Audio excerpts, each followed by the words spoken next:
By the time I reached the West Ballroom at Ashcroft House, 80 guests were already staring at 10 framed portraits of my fiancé in his black tux, while his mother stood where I was supposed to be.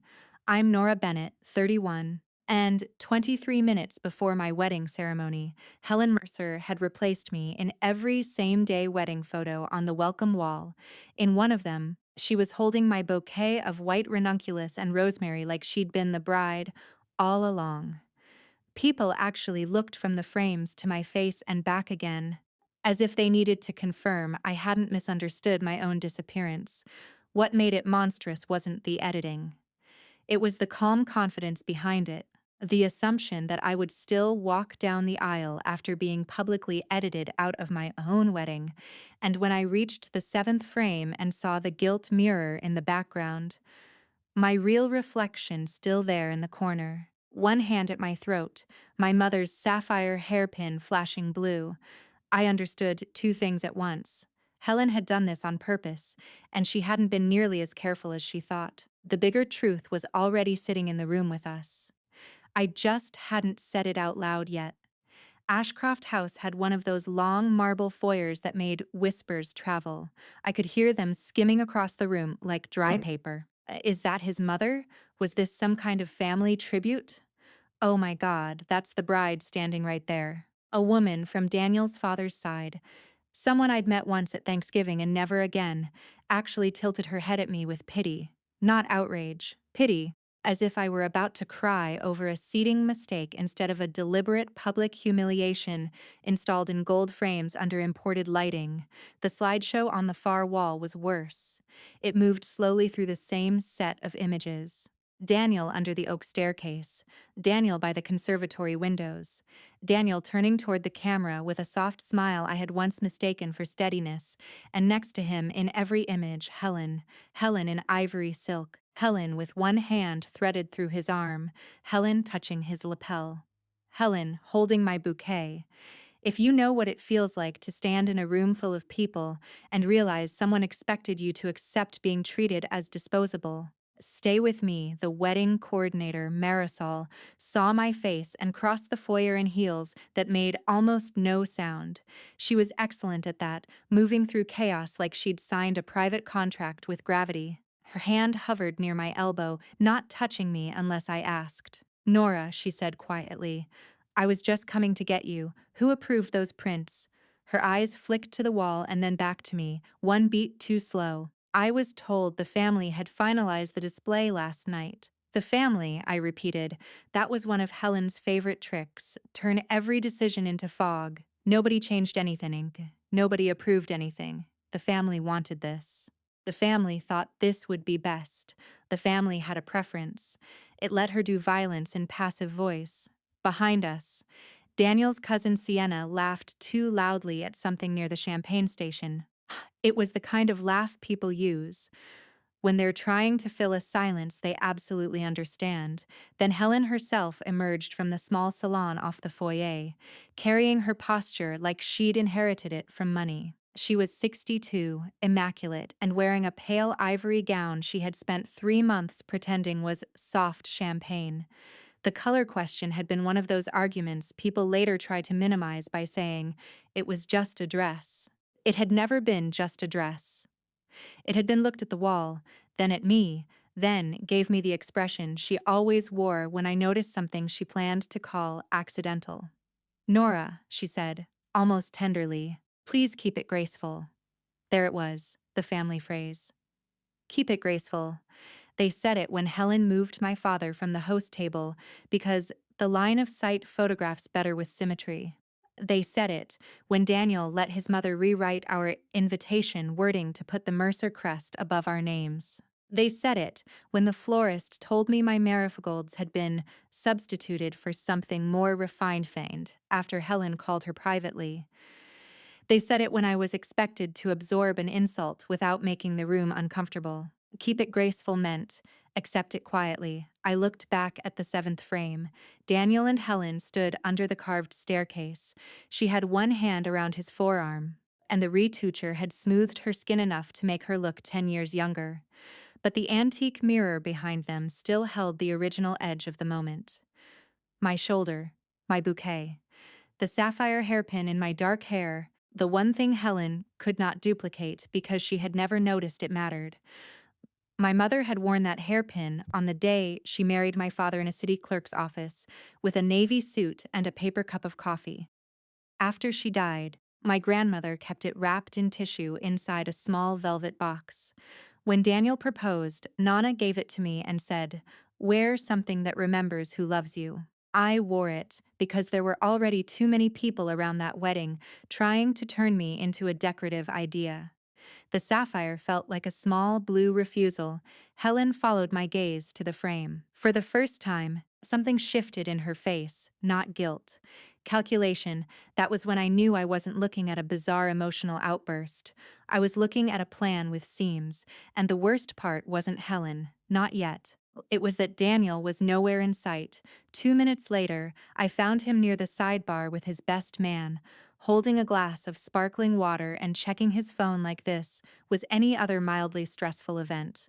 He saw me coming, saw my expression, and straightened. "Hey," he said, "you okay?"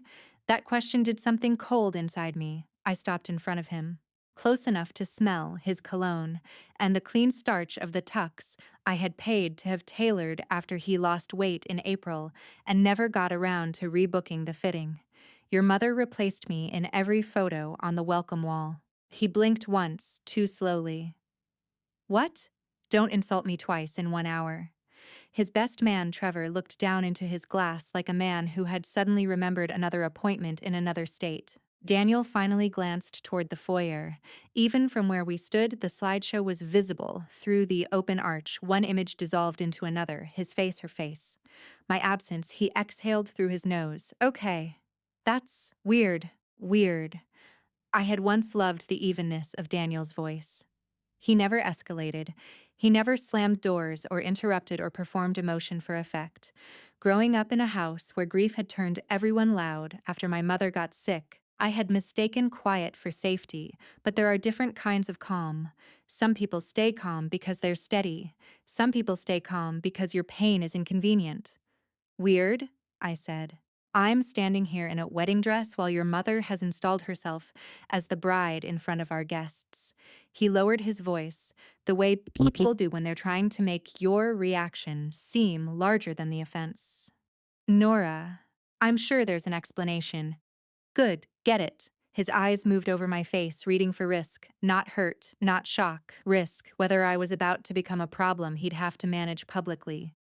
"Let me talk to her," he said. "You've been talking to her for 4 years." That landed. Trevor stepped away without a word, which was probably the smartest decision anybody made all afternoon.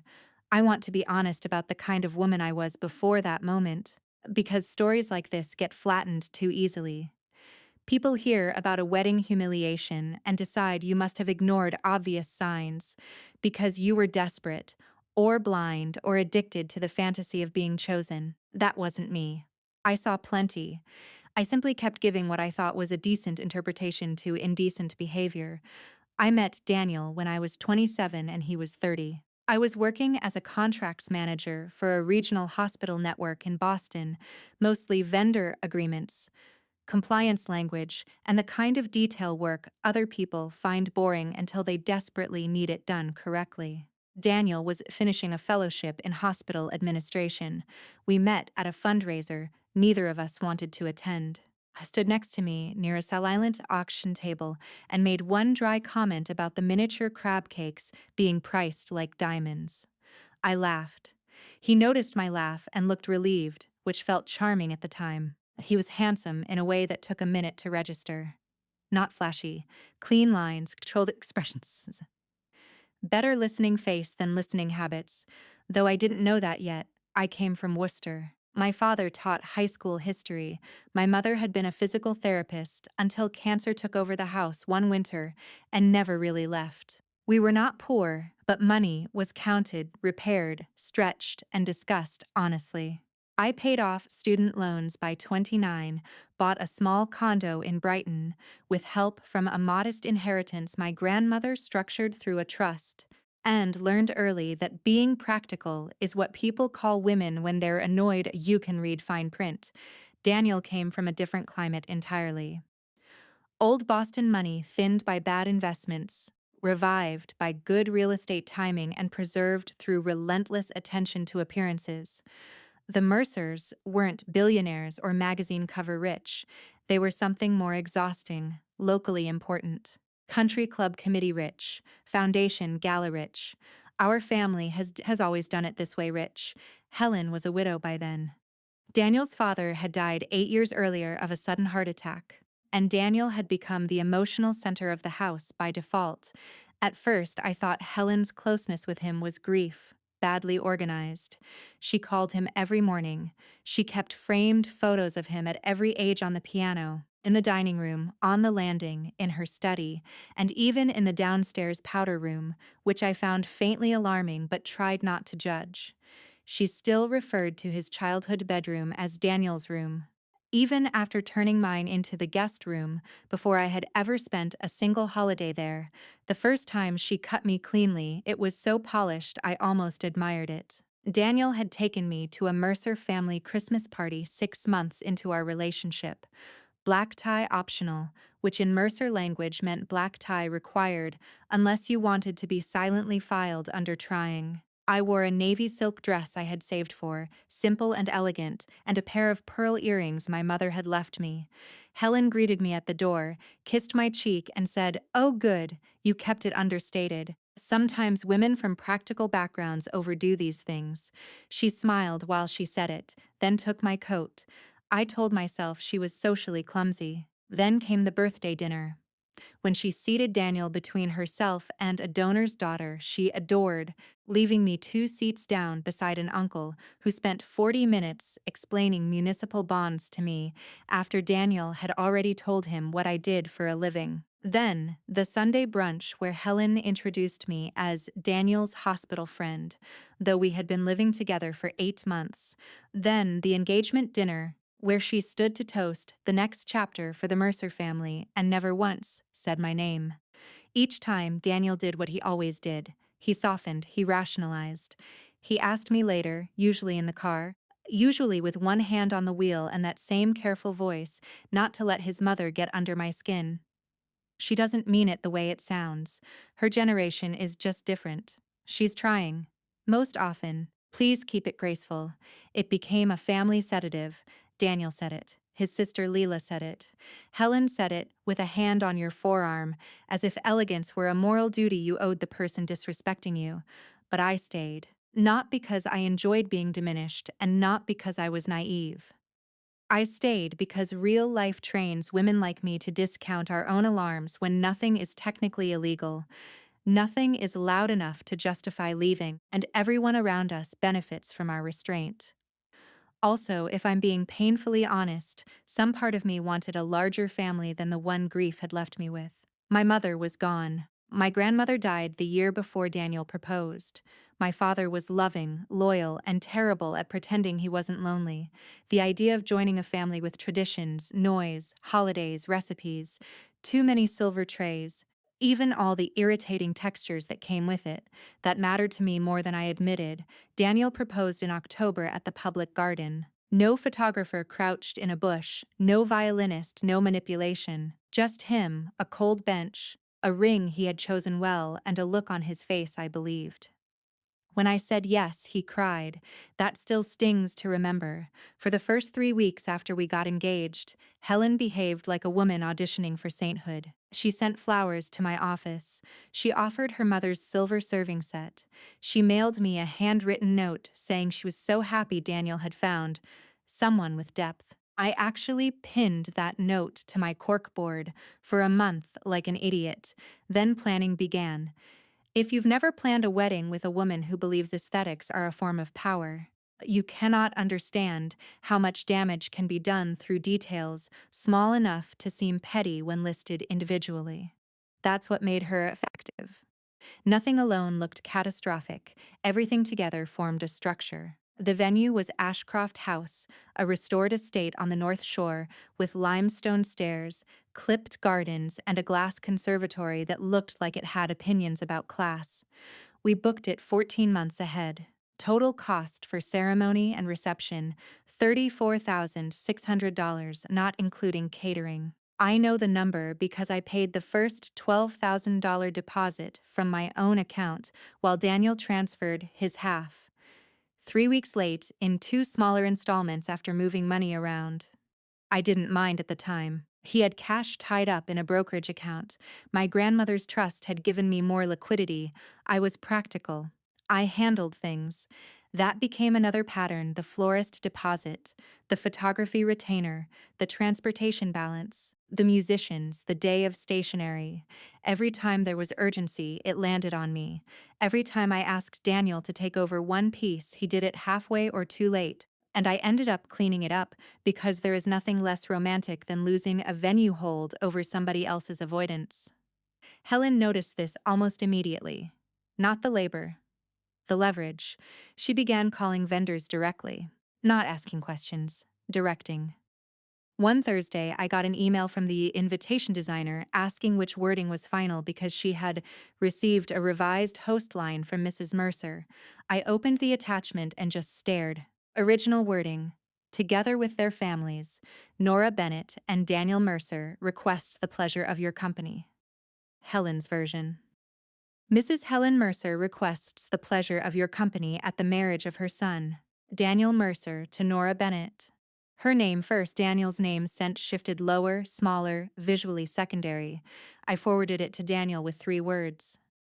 "Are you kidding?" he called within minutes. I know, I know." She was trying to be formal. "Formal?" I said. "It reads like I won a raffle." He sighed. "I'll handle it." He did not handle it. I did.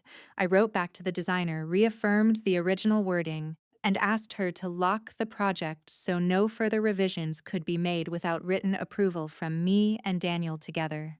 That was the day I learned to put controls around anything Helen could touch. A month later, the florist called to ask whether I was sure about the ethnic marigold thing, because Mrs. Mercer was concerned it clashed with the room. I went quiet enough that the florist caught herself.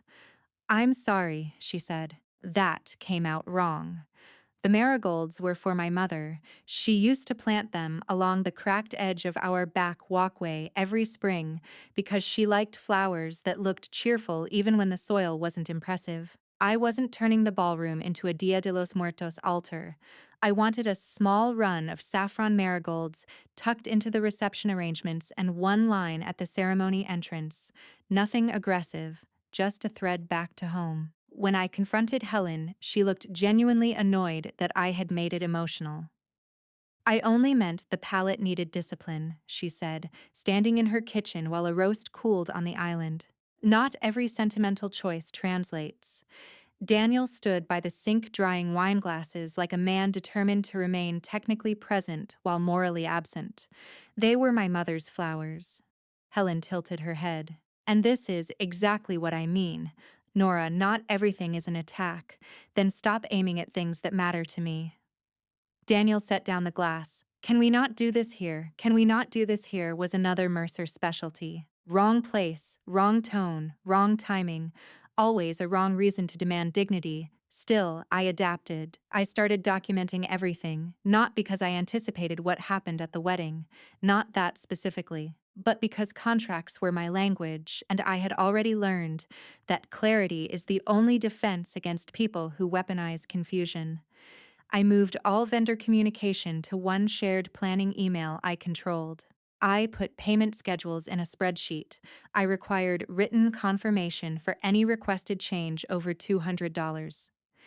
When the photographer offered an upgraded package with a same-day edit station, live digital gallery, and 10 foyer display prints to be installed before cocktail hour, Helen nearly glowed.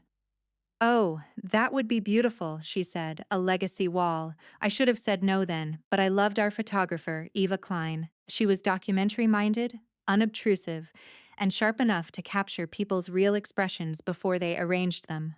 Her full package with second shooter, rehearsal coverage, same-day edit team, live slideshow, and print installation came to $11,200.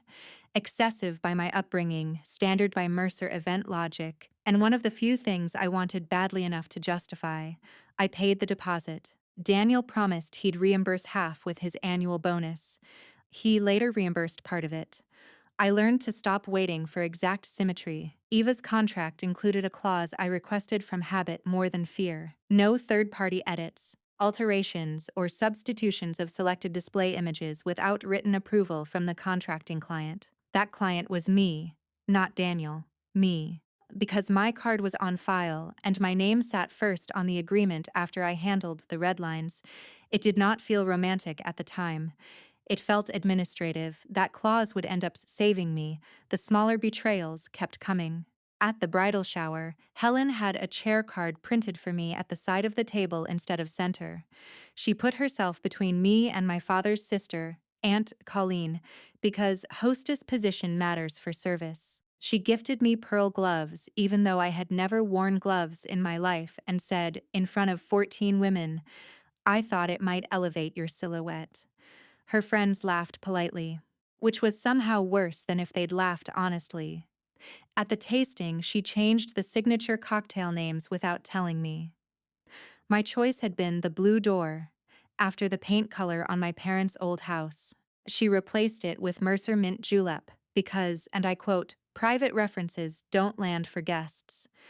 At the rehearsal scheduling meeting, she tried to move my father's welcome speech to after dessert because she thought his accent was warmer in smaller doses. My father taught AP US history to teenagers for 33 years. His accent was Worcester, with traces of Irish Catholic neighborhood left in it. Warm was not the issue. I started seeing something I should have admitted sooner. Helen's problem was not that I was unsuitable. Her problem was that I was not absorbable. I had my own family, my own habits, my own money, my own paperwork, my own emotional memory that predated her and could not be reorganized to flatter the Mercer narrative. She did not want a daughter-in-law. She wanted a graceful annex, and Daniel, this was the part I resisted hardest, did not want to choose between his mother and me. He wanted me to become the kind of woman for whom no choice would ever be necessary. There were moments that should have settled it. 3 months before the wedding, I came home to find Helen in our condo. Not invited, not expected. She had let herself in with the emergency key Daniel had given her just in case. After we traveled in winter, she was standing in my bedroom doorway while my dress-fitting sketches lay open on the bed. "Oh," she said, not startled at all. "You're home early." I put my bag down slowly. "Why are you here?" "Daniel asked me to drop off the suit swatches using our key. It's only practical to have access." I looked at Daniel when he got home that night. "You gave your mother a key to a home you do not own." That sentence mattered because the condo was mine. My grandmother had arranged the down payment. The mortgage, until I paid it off, had been mine. The deed was mine. Daniel contributed to utilities and groceries, then later a modest monthly amount toward shared expenses, but he had not bought into that home. He had simply expanded inside it. He had the grace to look ashamed. I wasn't thinking. "No," I said. "You weren't." He asked if we could not turn it into a legal issue. That made me laugh in a way that wasn't happy. "Daniel," I said, "everything becomes a legal issue when people stop respecting the line between theirs and mine." The next day, I changed the smart lock codes and deactivated the physical backup. I didn't tell Helen directly. I let her find out when her sense of access failed. She called me 2 hours later.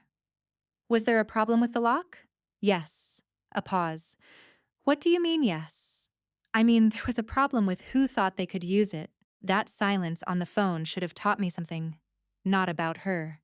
About myself. I was already less willing to disappear than they believed. Still, I stayed engaged. You can judge me for that if you want. I've judged myself enough. The week of the wedding, everything narrowed into logistics, seating charts, final counts, rain plan, transportation windows. I moved through it with the strange float that comes when exhaustion and adrenaline sign a temporary truce. Eva's team photographed the rehearsal dinner Friday night. Helen wore cream again, not white, not bridal bright, just the kind of expensive pale that lets a woman claim innocence by shade card. At one point, she stood beside Daniel for a family photo and casually took the place I had been directed into. The photographer's assistant, a young guy named Max, corrected it gently. "Bride next to groom, please." Helen smiled and shifted half an inch, not enough to leave, until I stepped into the frame and made her move fully. Sorry, she said. Habit. What habit? Exactly. Puts a mother where the bride belongs. Later that night, while staff cleared plates, I passed the lounge outside the dining room and heard Helen on the phone. No, not those, she said. Use the staircase set, the conservatory one, and any where her angle is awkward. We need consistency. I stopped. Then Max came through the opposite door carrying camera batteries, and the moment broke. By the time I rounded the corner, Helen had ended the call. I asked her the next morning who she'd been speaking to. She smiled into her coffee. The harpist. Why? Because I heard you say her angle is awkward.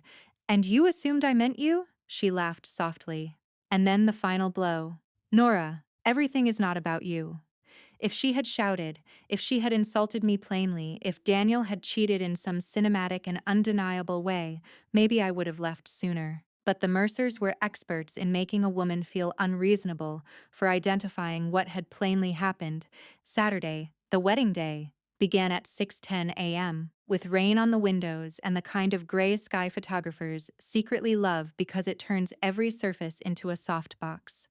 My father texted me a picture of himself already dressed, tie on, captioned simply, "Ready when you are, kid." I stared at that message long enough to cry a little and then stop because makeup started at 7. By 9, the suite smelled like hairspray, steamed fabric, and coffee gone cold in paper cups. My maid of honor, Priya, kept the room from tipping into chaos by the force of her eyebrows alone. She had known me since graduate school and had disliked Daniel in a patient, well-documented way I used to find too harsh and later understood as love. She was the first person to see the sapphire hairpin in my hand. "You're wearing it," she said quietly. "Of course," she touched my shoulder. "Your mother would lose her mind over you today." I know. That hairpin mattered more than the ring, if I'm honest. The ring was beautiful, a vintage oval diamond set in yellow gold. The hairpin was history, weight, proof that not everything precious enters your life through a man. My gown was silk crepe, long-sleeved, clean, with a low back and no lace. Helen had called it severe the first time she saw the sketch. Then she recovered and said editorial, which in her language meant she still didn't like it but recognized richer people might. At 11:30, Eva arrived with her second shooter and the on-site display specialist. We did detail shots first. Shoes, invitations, rings, hairpin. My father helping with the buttons, Priya fixing the train. Then first look at 12:40 under the iron pergola in the rear garden. Daniel looked stunned when he saw me. That part was real. His face changed in a way I had never seen before, and for a dangerous few seconds I felt the whole structure of doubt weaken. "You look," he said, and stopped. "Try a noun," I whispered, "because that's the kind of joke I make when I'm scared." He laughed, like the only thing in the room. I almost hate him for that sentence now. We did portraits in 3 locations: the pergola, the staircase hall, and the conservatory windows. Then immediate family photos before guests arrived. My father, Helen, Leela and her husband, Daniel's cousins, my aunt. People moving in and out while Eva clicked and Max checked exposures. In the staircase set, the exact set later blown up in the foyer.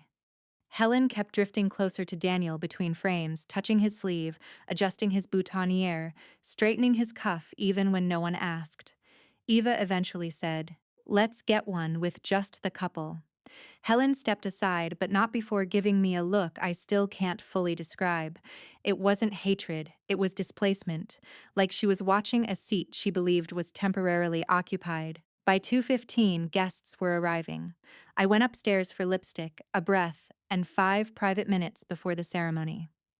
Downstairs, Eva's team began selecting rapid edits for the slideshow and foyer display. The print station had been set in the library off the entrance hall, a package Helen had lobbied for because, in her words, guests love to see the day becoming history in real time. What I didn't know then was that Helen had already made history of her own. When Marisol finally pulled me back from the bar and Daniel's weak stare, she said, "Nora, I need you in the side salon right now." Not because she was hiding me, because she understood containment. Inside were Priya, Eva, and Max. Max looked physically ill. Eva was furious in the disciplined way professionals get when someone has touched their work. I did not approve this, Eva said before I had even closed the door. Who did? That's what I'm trying to establish. Max swallowed. Mrs. Mercer came into the library at around 3. She said you wanted a family-forward display. She had a laptop and said she'd already made selects from the live feed. Made selects, I repeated. Eva turned her monitor toward me. On the screen was the back end of the same-day gallery, original images on one side, the published display queue on the other. The queue had been overwritten. Can you undo it? I asked. Yes, Eva said. But that's not the interesting part. She clicked into the revision history. Every file had an edit timestamp between 3:12 a.m. and 4:01 a.m. Every substitution was routed through an external retouch folder linked to a Dropbox account, and every authorization request, because I had insisted on approval notifications months earlier after the invitation mess, had been auto-emailed to the contracting client, me. I opened my phone. Because of Do Not Disturb and wedding day chaos, I had ignored everything overnight except my father's message and Priya's check-ins. There they were now, stacked and unopened in my inbox. Gallery asset priest. Gallery asset replaced. Display image updated. External upload approved pending client review. Except I had approved nothing. Helen must have assumed nobody would read back-end alerts on their wedding morning. She was almost right. Eva opened one of the notification logs. Look here. A comment attached to image 47.3, the staircase shot. Use version where H is centered. Bride reflection not visible enough to matter. For 1 second, nobody in the room spoke. Then Priya said very softly, "She wrote that. Yes, she wrote that." That sentence did more to me than the photos themselves. Bride reflection not visible enough to matter. I had become an artifact in my own wedding, a technical imperfection. I stared at the line until the room sharpened at the edges, and that's when I realized this hadn't been thrown together in a night.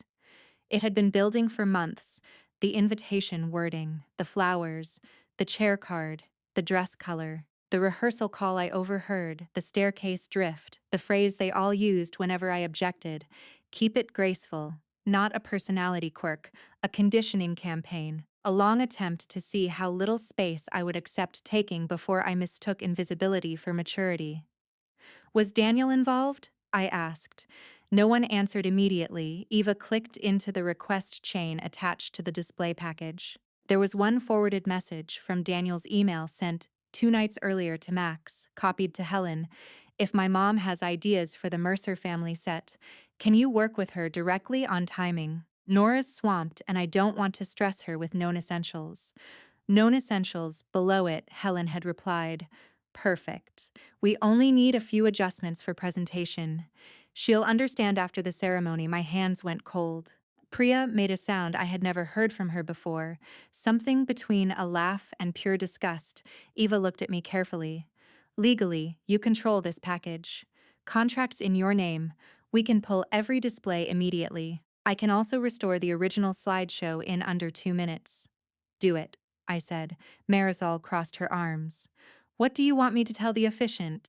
I looked down at my dress, at the silk that suddenly felt expensive in the stupidest possible way, and thought about all the months I had spent compressing myself to fit inside someone else's version of harmony. Then I looked up. Tell him to wait. Priya stepped closer. Nora, I'm not going anywhere, I said. Not yet. There are moments in life when your body reaches a decision before your pride catches up. Mine had already chosen. I wasn't going to scream. I wasn't going to throw champagne.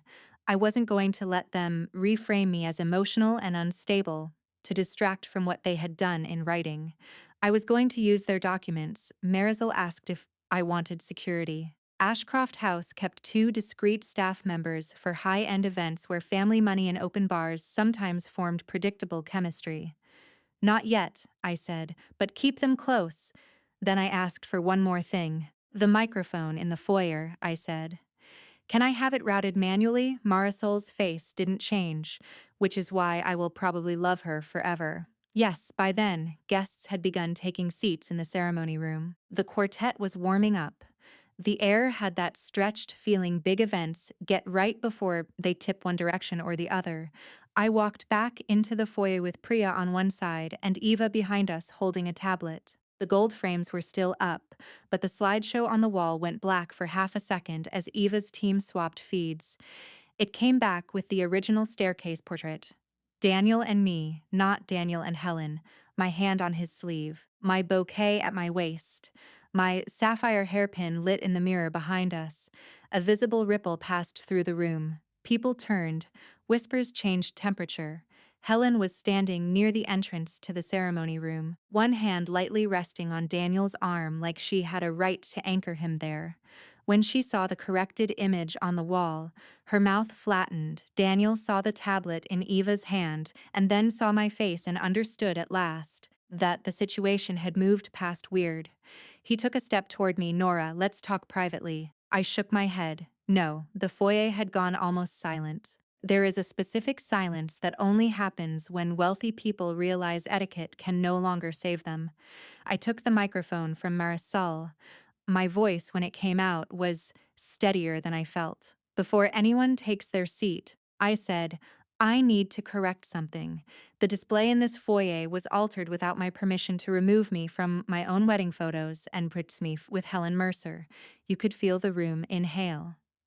I kept going. The original images have now been restored. The altered versions were submitted overnight through the live gallery system. The photography contract, the display package, and the approval rights are in my name. I have the revision history. I also have the email instructing the team to work with Helen directly because these changes were considered, and I'm quoting here, known essentials.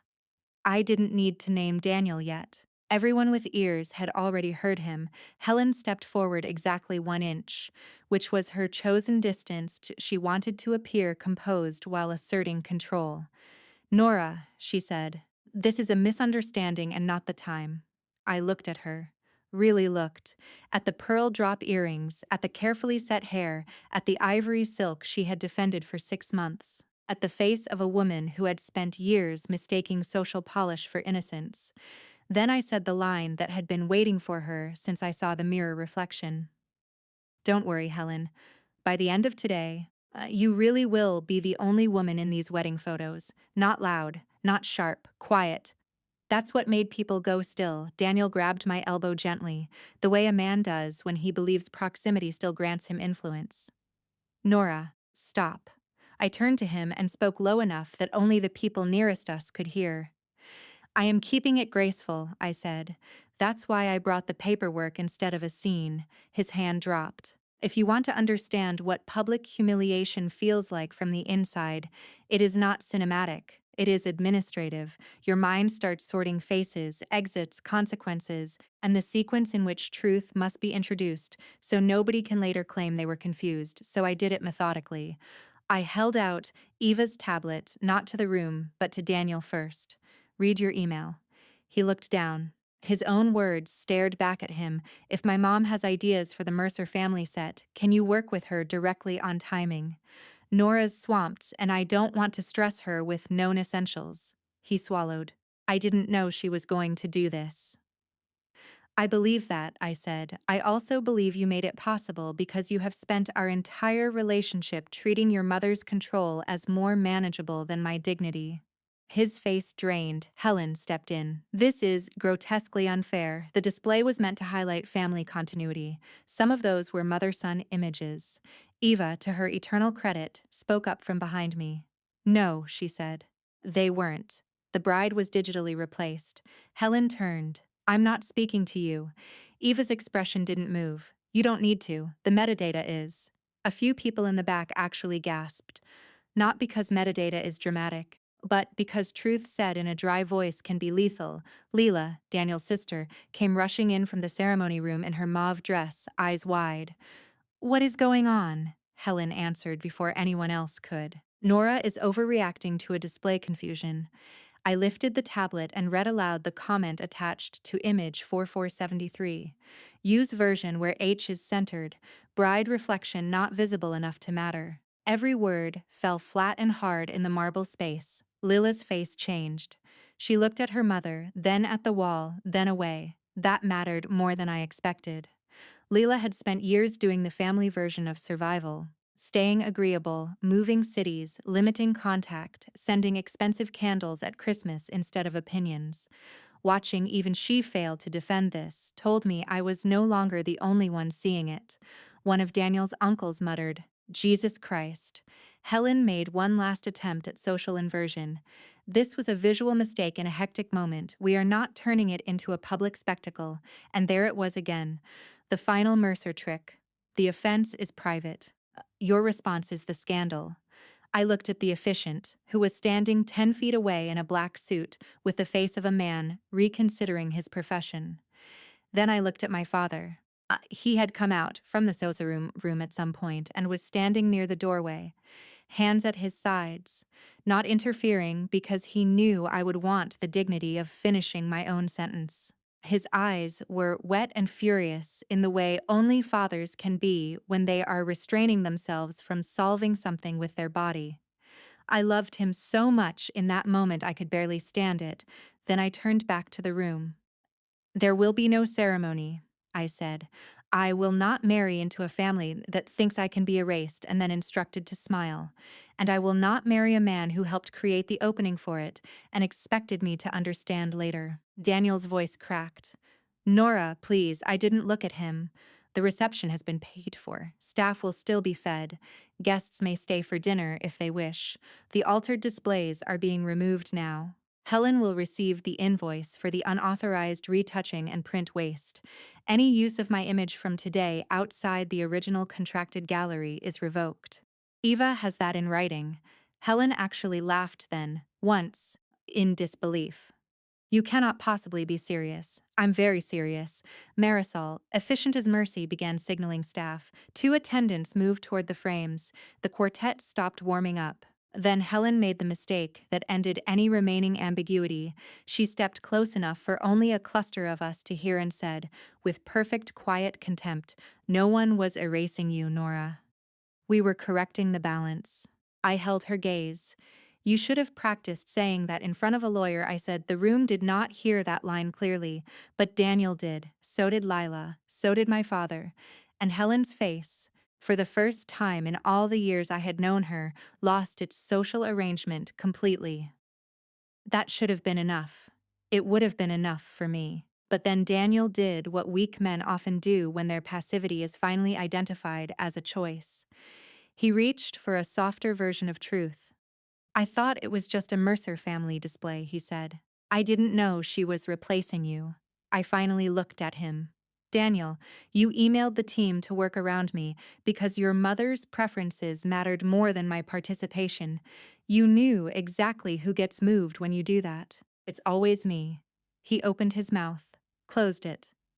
I don't know who started crying first. Possibly Sienna, possibly one of Helen's friends who had been enjoying the wedding as theater until it became indictment. Priya was beside me like a wall. Eva was still holding the tablet. My father took one step forward, enough for me to feel him there. I handed Marisol the microphone and said, "Please have my overnight bag sent to the Bennett room." I had booked a small bridal suite upstairs under my own card for after the reception, mostly so I wouldn't have to leave in formal wear to a condo full of gifts and clutter. Now it became something else, a buffer. Daniel followed me halfway to the stairs. "Nora, please, please don't do this in front of everyone." I stopped on the landing and looked back down at him. "You did this in front of everyone." That was the last thing I said to him in person for 11 days. Upstairs, in the suite, the body finally arrived after the decision. My hands shook. My feet hurt. The dress suddenly felt impossible to breathe in. Priya helped me sit. My father came in after a minute, closed the door, and just stood there looking at me.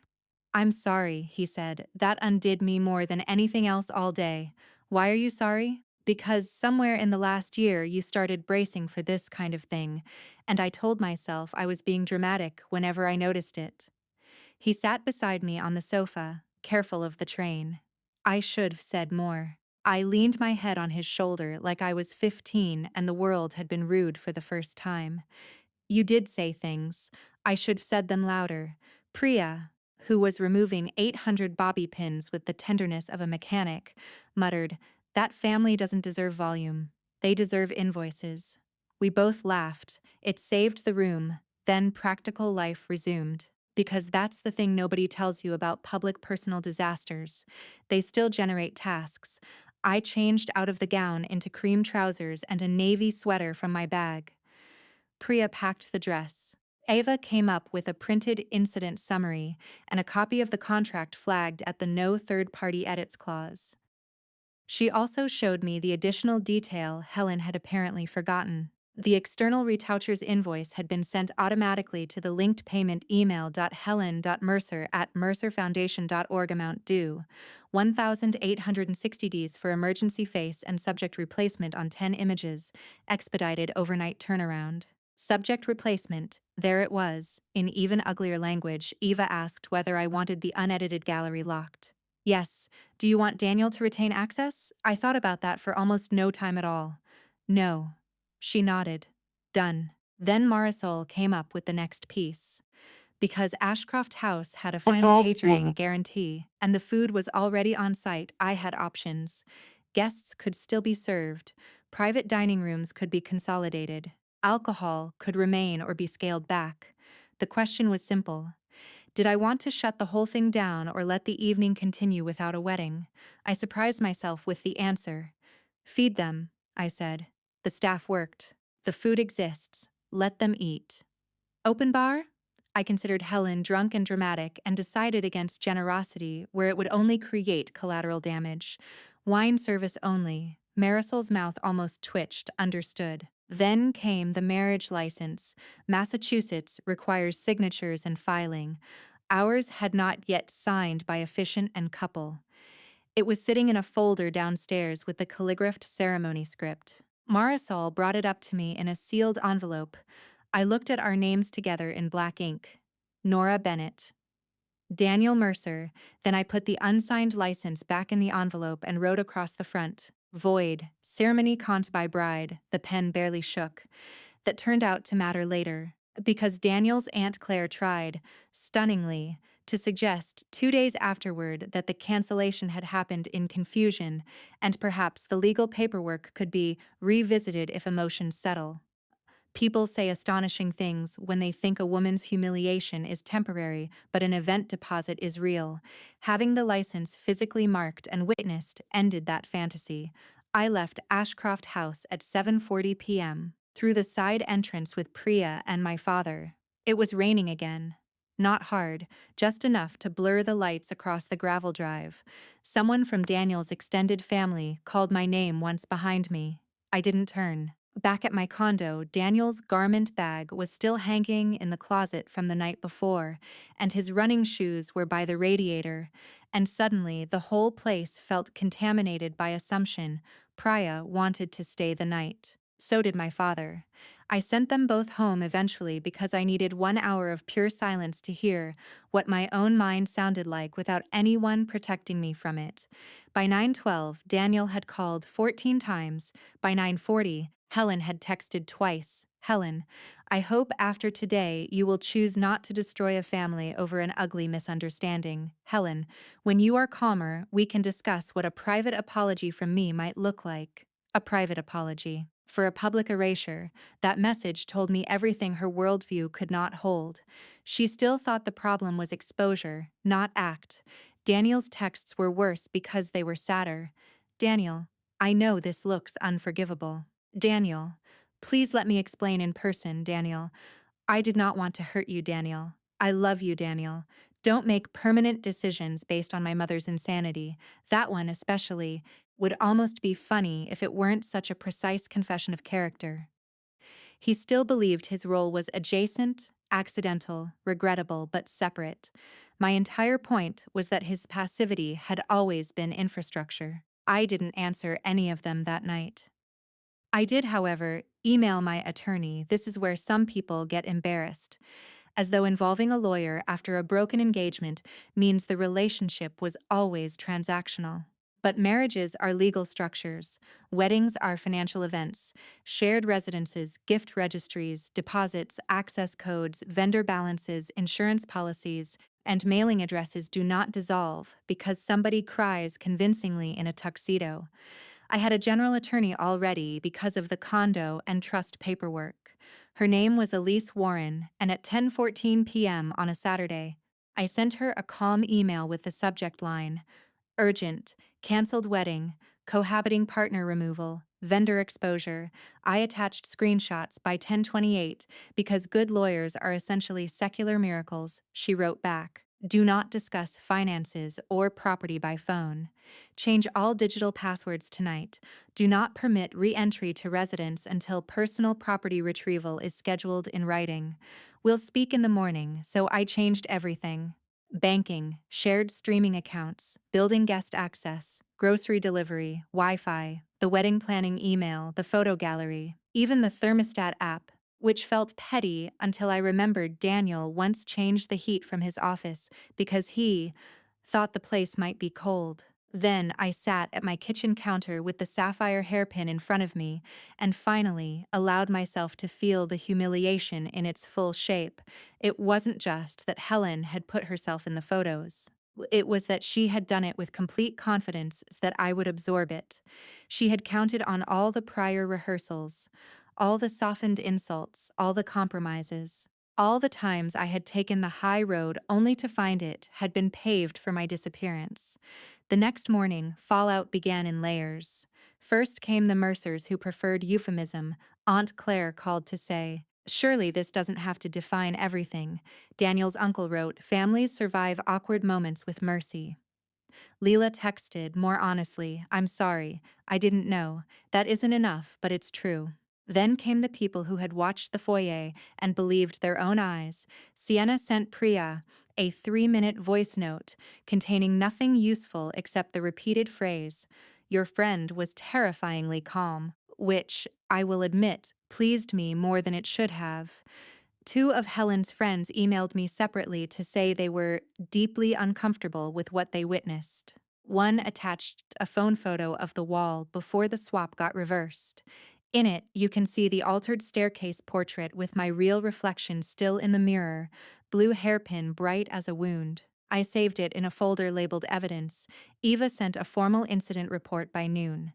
She included the revision logs, Helen's comment, Daniel's Reit's email, the external retouch invoice, and a statement from Max confirming he had been directed to work around me based on Daniel's message.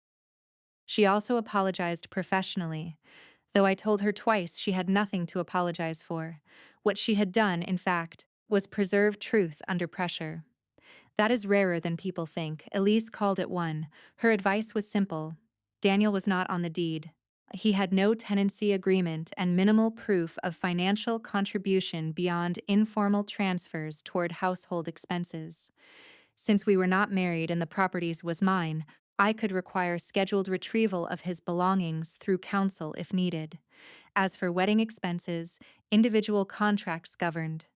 Where my name and card were primary, I could decide whether to pursue recovery from Daniel directly or absorb the loss. Unauthorized image manipulation and vendor interference by Helen created clear grounds to shift specific costs to her, particularly because the retouching invoice and gallery logs named her. "Do you want to be generous?" Elise asked. "No." "Good," she said. She drafted 2 letters by late afternoon. One to Daniel regarding property retrieval and cessation of informal contact. One to Helen regarding unauthorized interference with contracted wedding services, digital alteration of protected images, and payment responsibility for all associated costs. The second letter was exquisite. It used phrases like material misrepresentation and unauthorized derivative editing with the kind of politeness that makes rich people sweat. I approved both. Daniel, in the meantime, graduated from pleading to strategy. Since I wouldn't answer calls, he emailed, "Nora, I deserve your anger. I do. But I need you to understand that I was trying to manage my mother, not betray you. I thought letting her feel involved would keep the peace. I did not know she would take it this far. Please don't let the worst thing my family has ever done define what we are." I read it 3 times because sometimes you need to witness the exact architecture of someone's moral failure. He still thought the issue was scale, as if there exists a safe amount of erasure. I replied once, Daniel, the worst thing your family ever did is not this display. It is teaching you that a woman's dignity is negotiable if managing your mother feels easier. Do not come to the condo. Your retrieval instructions will come through counsel. That email ended the intimate part of our communication for good. Helen, predictably, did not respond like a person receiving legal notice. She responded like a woman insulted that the decorative object she had underestimated turned out to own a filing system. Her first voicemail arrived at 6:42 p.m. Sunday. This is absurd, Nora. Truly absurd. I am being threatened over a design misunderstanding. I have half a mind to tell people exactly how unstable you were yesterday. I saved the voicemail before it finished. Then came the second, 10 minutes later, after presumably someone smarter than her had intervened. I was upset in my last message. We all were. I think it would be wise if we stopped escalating and found a way to preserve some peace. Preserve some peace, that phrase, from people who only invoke peace once consequences arrive, should probably be studied academically. By Monday, the story had escaped the family. Not publicly. Nothing hit social media in a viral blaze, and I would have hated that. But Boston is an ecosystem of overlapping institutions, and high-end weddings feed the same gossip channels as board memberships and hospital galas.